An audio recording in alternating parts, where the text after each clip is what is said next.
Mesdames, Messieurs, bonsoir. Voici les titres du journal. Les fruits du plan triennal spécial jeunes, plus de 10 milliards distribués à la jeunesse pour 4000 projets. Le bilan dès l'entame de ce journal.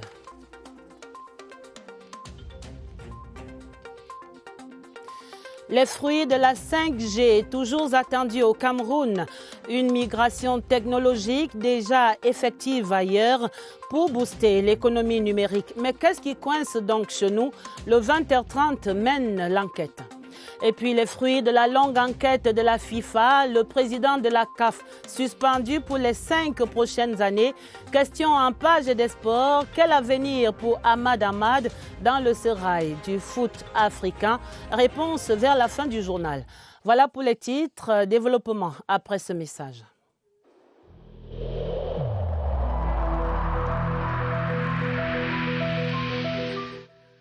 Le port du masque dans l'espace public restera obligatoire jusqu'à nouvel ordre.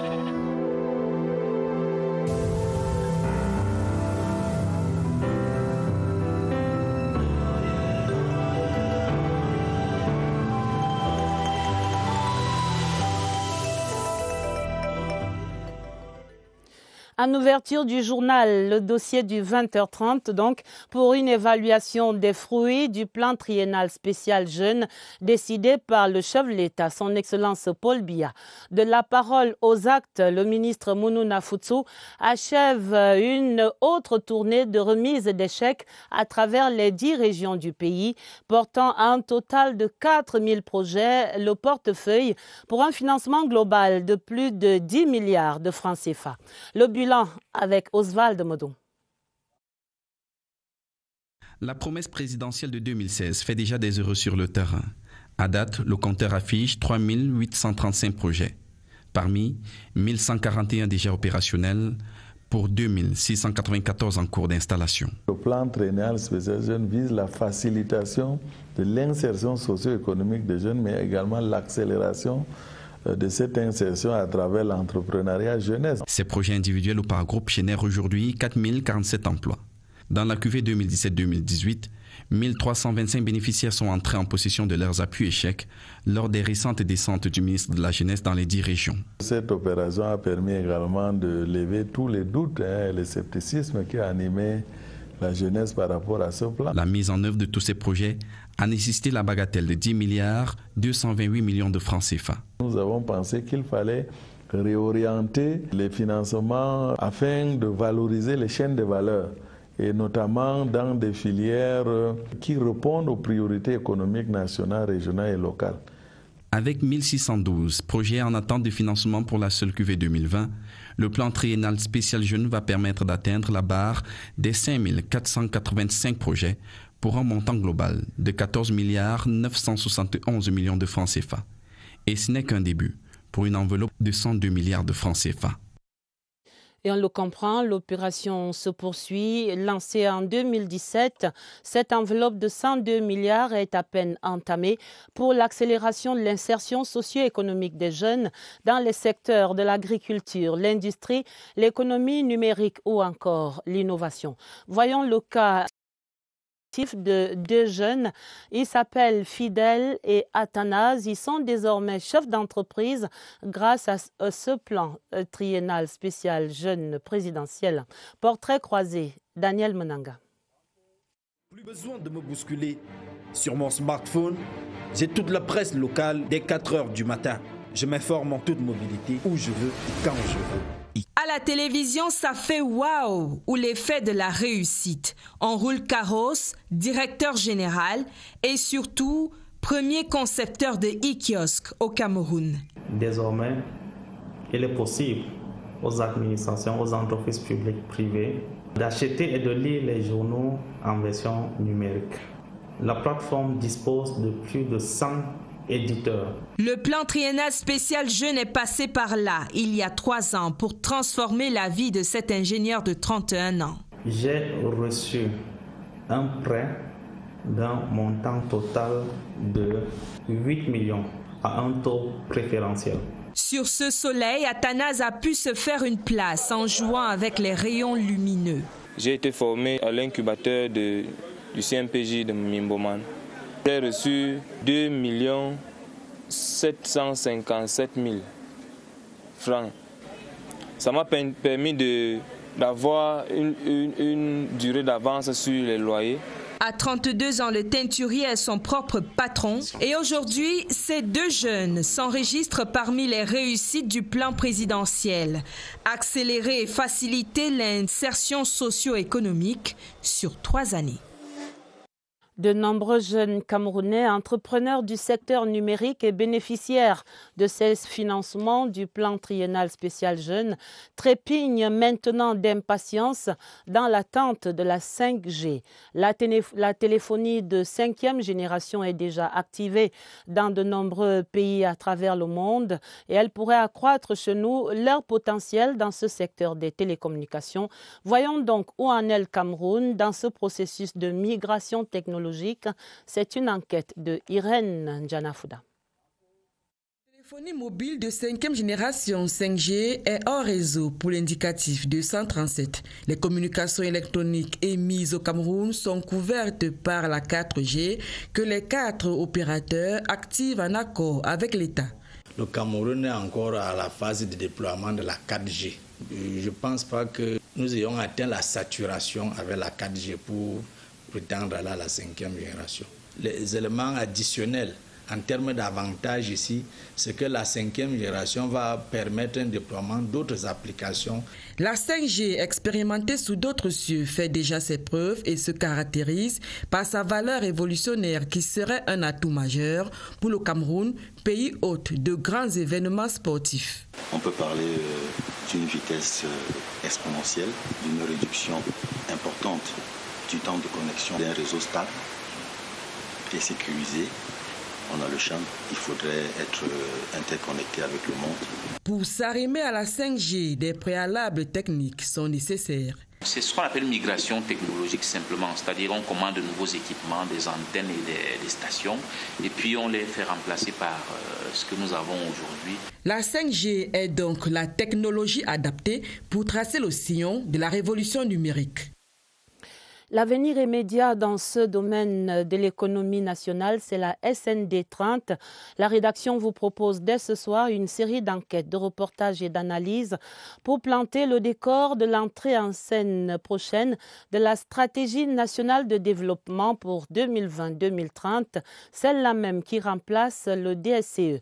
Première clé de compréhension ce soir, les conditions de l'avènement d'une réelle transformation structurelle de notre économie. C'est là le pilier fondamental de cette nouvelle stratégie et les experts parlent d'actions audacieuses et urgentes à mener pour y arriver. Cyril Kingembepe. La transformation structurelle est définie comme la réallocation de l'activité économique des secteurs à faible productivité vers ceux où elle est plus forte, permettant à cette économie de produire de la valeur. La SND 30, en mettant en priorité ce pilier, se donne une orientation claire. Nous avons besoin d'un État développementiste. Vous avez la diversification de l'économie. Elle est actée dans ce document-là, à travers le secteur privé, à travers les petites exploitations agricoles, mais à travers d'autres choses. Il faut aller vers des exportations compétitives, mises à niveau de la technologie. Il faudra également traiter la question de la faible productivité, par exemple, dans des exploitations agricoles familiales, la promotion d'une industrie manufacturière forte et le rattrapage technologique sont également énoncés. Le bien-être, on peut l'évoquer, des citoyens, être bien éduqués, être en bonne santé, avoir un logement décent, de l'eau, de l'électricité. Le gouvernement, pour parvenir à tout cela, organise la dizaine de priorités, par exemple dans l'agro-industrie ou encore le textile. Nous aurons donc à la fin un pays qui se construit, qui va vers l'émergence tout en préservant la paix, la stabilité, la sécurité. Ce sont des préalables fondamentaux. Le marché de la sous-région et la zone de libre-échange continentale pourraient ainsi être une cible majeure. Dès 2021, a annoncé le gouvernement du Cameroun, il faudra produire plus et importer moins. Et dans ce contexte, les Nations Unies félicitent le Cameroun pour sa politique d'accompagnement des PME-PMI en cette crise du Covid-19. Le coordonnateur résident du système des Nations Unies le confiait ce lundi au ministre Achille Basilekin III au cours d'une audience. Je vous propose d'entendre ici Mathias Zanab Nahab dans une interview avec Laurence Okalia. Le pays a envie d'aller vers l'émergence. Les petites et moyennes entreprises sont des leviers pour pouvoir accompagner cette vision. Surtout que dans ces domaines, il y a beaucoup de femmes et de jeunes qui sont vraiment engagés et j'ai reformulé notre vœu et notre souhait de pouvoir renforcer notre partenariat avec les gouvernements. La politique et la session de novembre à l'Assemblée nationale, le gouvernement mène maintenant le plaidoyer pour l'adoption de la loi portant code de protection de l'enfant. Le débat sur le sujet était conduit ce lundi par la vice-présidente Emilia Monjowa Lifaka, parallèlement à une séance d'imprégnation sur les mécanismes d'analyse de la loi de finances. La synthèse de ces activités, Pulchéri Até. La situation de l'enfant reste précaire au Cameroun malgré l'arsenal juridique mis en place par les pouvoirs publics pour lui assurer un plein épanouissement. Il y a des problématiques nouvelles qui apparaissent au Cameroun. Il y a les enfants associés aux forces et groupes armés. Il y a des enfants qui se retrouvent en prison avec leur mère. Il y a les enfants déplacés. Il y a les enfants privés de liberté. La réflexion initiée par le réseau parlementaire Espérance Jeunesse avec l'appui de nombreux partenaires dont Camcrin et Plan International Cameroun doit aboutir à l'harmonisation des différents textes juridiques. Mettre ensemble dans un même document qu'on appelle Code de l'enfance, c'est important au lieu de voir des dispositions disparates dans plusieurs codes. Donc ce code-là, nous espérons que ce sera l'outil qui va permettre aux adultes de prendre soin des enfants. Autre lieu, autre activité, c'est celle des membres de la Commission des finances et du budget avec les experts de l'Union européenne. L'État aujourd'hui souhaite faire une gestion saine. Cela témoigne une fois de plus de la distraction des fonds publics. État civil, vaccination ou encore protection de l'enfant, la représentation nationale se préoccupe des sujets d'intérêt majeur et formule propositions. Élections régionales 2020, la campagne lancée samedi est encore un peu timide et déjà le casse-tête du financement préoccupe les représentants du commandement traditionnel. Comment donc les chefs traditionnels s'organisent-ils pour séduire leurs pairs électeurs en l'absence totale d'un financement public? Voici l'éclairage à ce sujet de Augustin Guizana. Comme Sa Majesté Ndjitak Ngombe Pele, tête de liste des représentants du commandement traditionnel dans la MIFI région de l'Ouest, les chefs traditionnels, engagés dans la course aux voix de leurs pairs dans le Cameroun profond, se débrouillent sans le financement public de la campagne électorale. Pour l'instant, c'est grâce à nos petits moyens que nous avons pu mobiliser entre nous, les chefs traditionnels. C'est que l'article 284 du Code électoral qui traite de cette question est muet sur cette catégorie de candidats. Dans le cas des élections présidentielles, élections des sénateurs, élections des députés, des conseillers régionaux ou des conseillers municipaux, l'État participe aux dépenses générées par les campagnes électorales. Quand vous lisez cette disposition de la loi, vous comprenez qu'il est fait référence simplement aux partis politiques pour les élections où les partis sont engagés dans les compétitions. Toutefois, une source digne de foi au ministère de l'administration territoriale indique que les candidats représentants du commandement traditionnel, assez régional, feraient l'objet d'études particulières en ce moment. Ici commence la justice électorale, du titre de l'ouvrage du constitutionnaliste Philippe Ngamdjek. Toute l'actualité de ces régionales 2020 à 21h05 après ce journal. Pour l'actualité sous-régionale, les ministres des Affaires étrangères de la CEAC préparent déjà le prochain sommet des chefs d'État et de gouvernement. Les dossiers de la rencontre prévue le 27 novembre au Gabon étaient débattus ce lundi en visioconférence. La participation du Cameroun à ces débats, c'est un reportage de William Badier. Le Cameroun prenait part aux travaux préparatoires de la 18e session ordinaire de la conférence des chefs d'État et de gouvernement de la Communauté économique des États de l'Afrique centrale, prévue le 27 novembre 2020 au Gabon. Par visioconférence, le ministre Mbela Mbela, qui portait la voix du Cameroun à cette réunion, a salué le travail accompli par la Commission depuis sa mise en place en septembre 2020. Dans le même temps, le ministre délégué Félix Mbayou conduisait par visioconférence une série d'exposés sur la situation générale des droits de l'homme au Cameroun. Le Cameroun, en présentant son rapport périodique, en faisant un rapport sur le protocole de Maputo et de Kampala, est le tout premier pays africain qui a fait ce rapport d'ensemble. Comme vous savez, Maputo touche aux questions de genre et Kampala de questions de déplacés internes. La Commission africaine des droits de l'homme et des peuples salue la démarche exemplaire du Cameroun tout en conviant les autres États africains au respect scrupuleux du protocole de Maputo consacré aux droits de l'homme en Afrique. À l'Ouest Cameroun, l'entreprise Eneo illumine la charité du CERAC, le Cercle des Amis du Cameroun, dans la rénovation et l'équipement de l'hôpital de district de Tchang. La société a installé un transformateur de 160 kVA et une ligne moyenne tension pour illuminer l'infrastructure. La rétrocession et le don, André Aristide des Combats. 5 nouveaux bâtiments construits. L'ensemble des anciennes bâtisses et toilettes rénovées, équipements en matériel de pointe, près de 2600 mètres carrés de voies intérieures bétonnées. Voilà le nouveau visage de l'hôpital de district de Tchang, œuvre du CERAC. Pour illuminer cette infrastructure de santé, Eneo Cameroun a renforcé l'alimentation en énergie électrique avec la mise en service d'un transformateur et d'une ligne dédiée.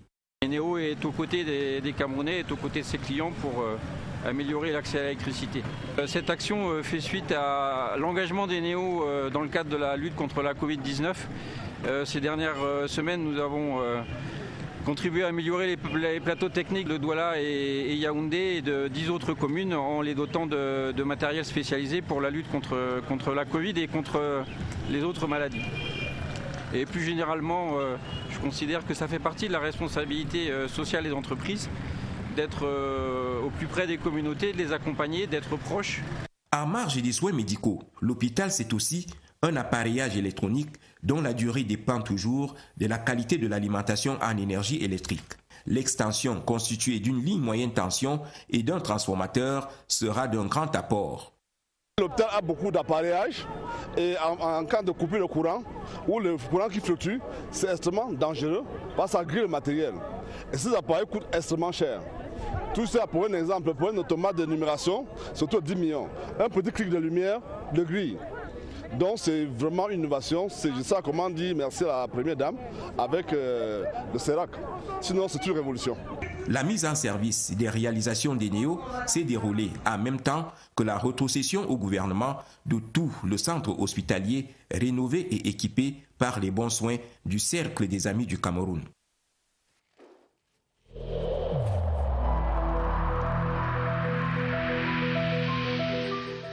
N'oublions pas que la négligence d'une seule personne peut nuire gravement à l'ensemble de la communauté.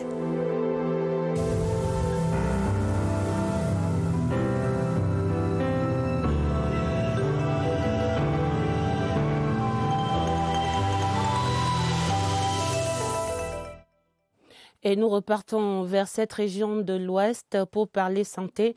La région sur le qui-vive, la pandémie semble y refaire surface, à en juger par la multiplication des cas sévères et des patients sous assistance respiratoire. Quelques décès ont même été déjà enregistrés ce lundi. Bonsoir Évariste Enga, vous êtes au centre des opérations des urgences de santé publique ici à Yaoundé, le cœur même de cette stratégie nationale de lutte contre la pandémie. Alors, qu'en est-il exactement ce soir avec votre invité, le docteur Joseph Pokam?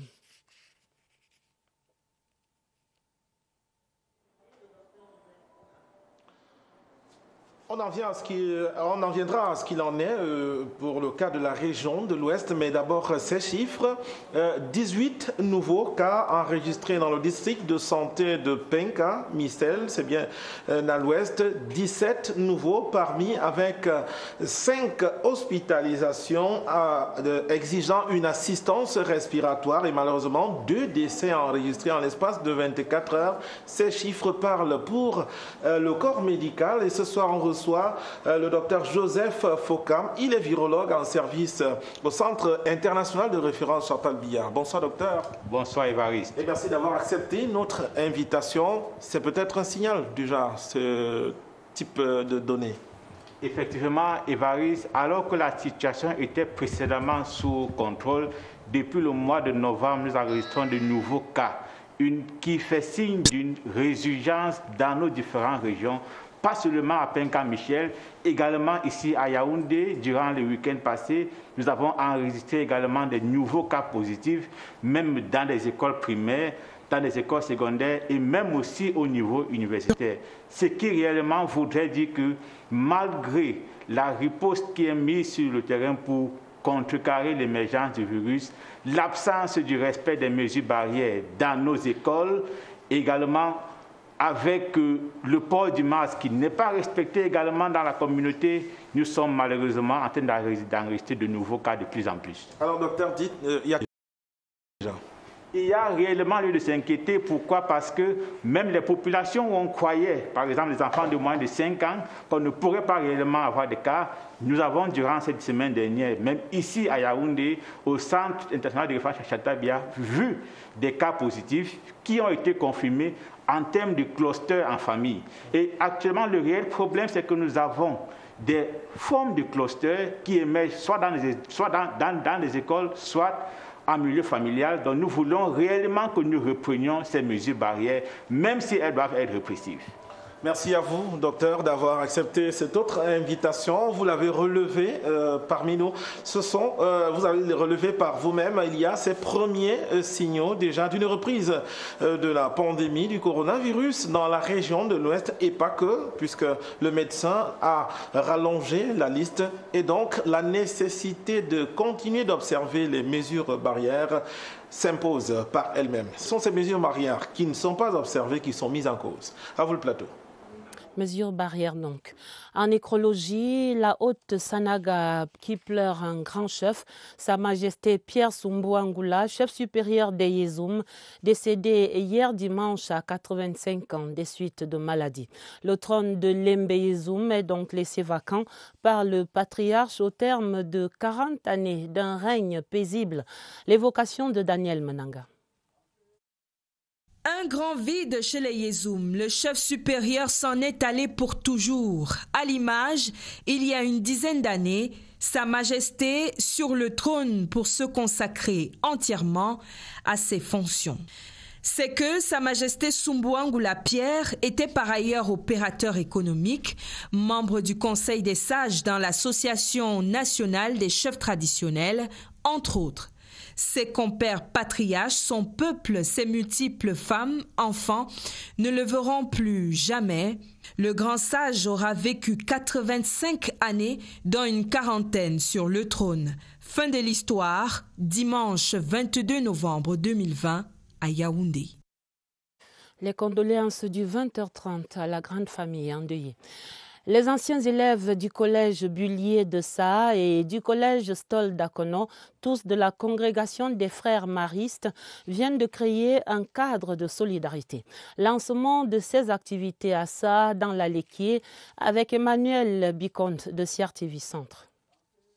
Ces deux collèges ont entrepris de se réunir autour d'un projet sérieux rassemblant désormais tous les volontaires passés par les 10 collèges. Cette première initiative entraînera une longue série d'initiatives, pas seulement sportives, mais tout cela dans le but d'entreprendre afin d'être utile soit à la contrée d'Akono ou alors à celle de Komo-Banga où se trouve le collège Bullier. Le match de football organisé à l'occasion du lancement de leurs activités a été à la hauteur des attentes. C'est une très très grosse émotion parce qu'il y a des camarades qu'on n'a pas revus depuis une vingtaine d'années. Si la rencontre s'est soldée par la victoire des anciens du collège Tolda Kono sur le score de 2-1, celle-ci n'a surtout pas atténué l'ambiance et la joie des retrouvailles. La page des sports est cette sentence qui bouleverse le microcosme du football africain. Le président de la CAF, Ahmad Ahmad, interdit de toute activité en relation avec le football pour les 5 prochaines années. La décision est de la Chambre d'éthique indépendante de la FIFA qui l'accuse de détournement de fonds, de corruption et même d'abus de pouvoir. Suspension assortie d'une amende de 121 millions de francs CFA. Regard sur les conséquences pour l'élection du mois de mars prochain, c'est avec Germain Noël-Essengue. Abus d'autorité, acceptation et distribution des avantages, détournement de fonds. Voilà les griefs qui accablent le président de la CAF. Ces questions de gouvernance sont réprimandées par les articles 20, 25 et 28 du Code disciplinaire de la FIFA.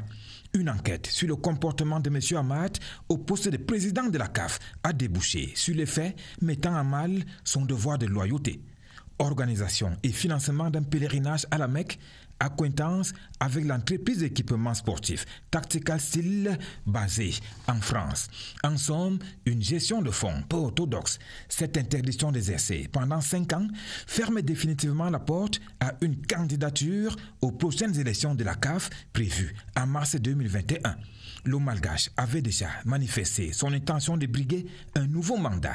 46 sur les 56 fédérations lui étaient déjà acquises. Son successeur sortira des candidats que sont l'Ivoirien Jacques Anouma, le Sénégalais Augustin Senghor, le richissime Sud-Africain Patrice Motsepe et le Mauritanien Yaha Ahmed, proche de la FIFA, qui aurait, selon les milieux footballistiques, les faveurs des pronostics. Mais Ahmad n'est qu'en situation de présomption.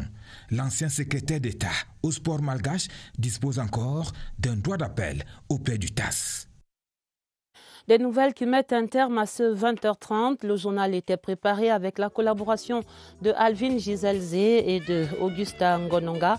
Un autre journal, ce sera à minuit. Toute l'info avec Dieudonné Zra et Gilbert Ongene. Mais dans l'immédiat, le journal des élections régionales, c'est dans quelques 5 minutes maintenant. Et plus tard, vous aurez la propagande électorale pour cette campagne des régionales. Très belle soirée donc sur la CRTV et à demain, 20h30.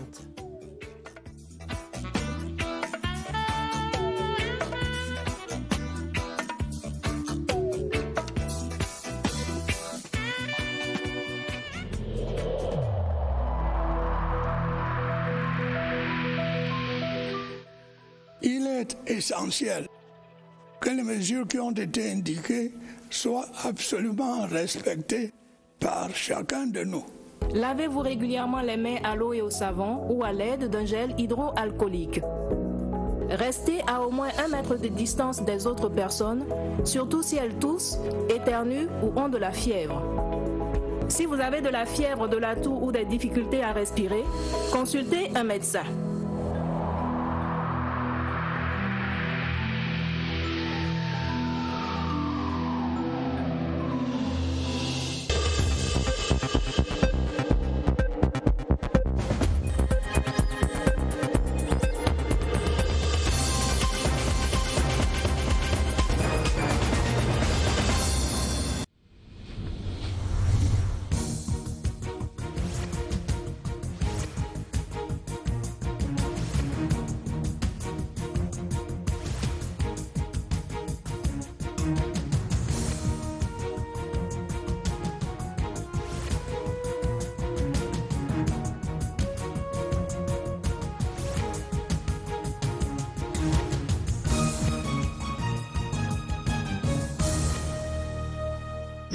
CRTV News, ici, toute l'info.